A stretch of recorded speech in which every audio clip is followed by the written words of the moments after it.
भगौड़ा इस समय कौन है पूरा देश जान रहा है। भगौड़ों के बारे में मत कहिए। देश का प्रधानमंत्री गैस के संकट के इस समय में किस गुफा में छुपा हुआ है, पहले उसको निकाल के लाइए। पहले उसको निकाल के लाइए। प्रधानमंत्री किस गुफा में छुपे हुए हैं? प्रधानमंत्री के बारे में पूरा देश गैस की लाइनों में खड़ा है। प्रधानमंत्री गुफा में छिपे हुए हैं।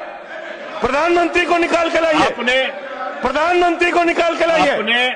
मुद्दों पे बात नहीं करेंगे। इस्तेमाल किया है, ये शब्द ठीक नहीं है। मध्य एशिया के अंदर जो युद्ध चल रहा है इजराइल और अमेरिका और ईरान के बीच में, आप क्यों इजराइल की चमचागिरी में खड़े हो गए, जिसके कारण से हिंदुस्तान को आज गैस का संकट भुगतना पड़ रहा है। पूरा देश लाइन में खड़ा है, गांव लाइन में खड़ा है, शहर लाइन में खड़ा है, एक एक इलाका लाइन में खड़ा है। होटल बंद हो रहे हैं मान्यवर। मोरवी के अंदर गुजरात में टाइल्स की फैक्ट्रियां बंद हो रही है मान्यवर। आपने क्या हालत की है। आप राज्यों के साथ न्याय नहीं करते, आप ग्रामीण व्यवस्था के साथ न्याय नहीं करते। आपने बनारस के अंदर 4200 एकड़ जमीन वहां के किसानों की जबरन कब्जा की। 2013 का जो अधिकरण का नियम है, वो नियम आपने लागू नहीं किया। वहां लाठियों से किसानों को पीट के प्रधानमंत्री के संसदीय क्षेत्र में जमीनें कब्जा करने का काम आपने किया। जो पंजाब पूरे देश का पीडीएस सिस्टम चलाता है, 50% भागीदारी पंजाब के किसानों की होती है। आपने पंजाब के रूरल डेवलपमेंट का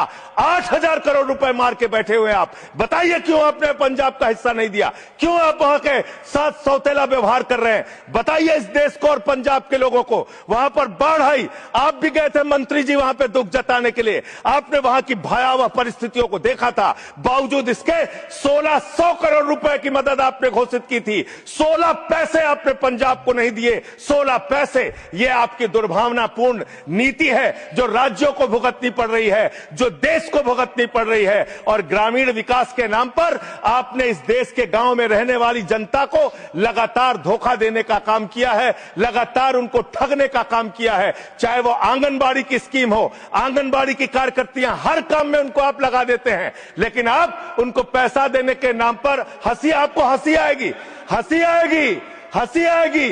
आंगनबाड़ी की योजना गांव में ही चलती है, गांव में ही चलती है, हंसी आएगी आपको। मान्यवर, मैं अंत में एक ही बात कहना चाहता हूं। मंत्री जी ने कहा भागिएगा नहीं, मैं बिल्कुल बैठ के आपकी एक एक बात को सुनूंगा। मंत्री जी, ध्यान से सुनूंगा।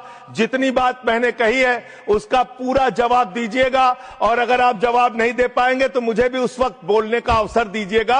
आप ही अकेले बोलने का अधिकार रखते हैं, ऐसा नहीं होना चाहिए। और दूसरी बात मान्यवर, दूसरी बात, इस समय भगौड़ा कौन है, ट्रंप की गुलामी कौन कर रहा है, पूरा देश देख रहा है। माननीय, जो भी चर्चा के दौरान जो भी सदस्य असंसदीय शब्द आया होगा वो शामिल नहीं होगा चर्चा में। अब अगर है तो नहीं होगा, अगर असंसदीय नहीं है तो शामिल होगा।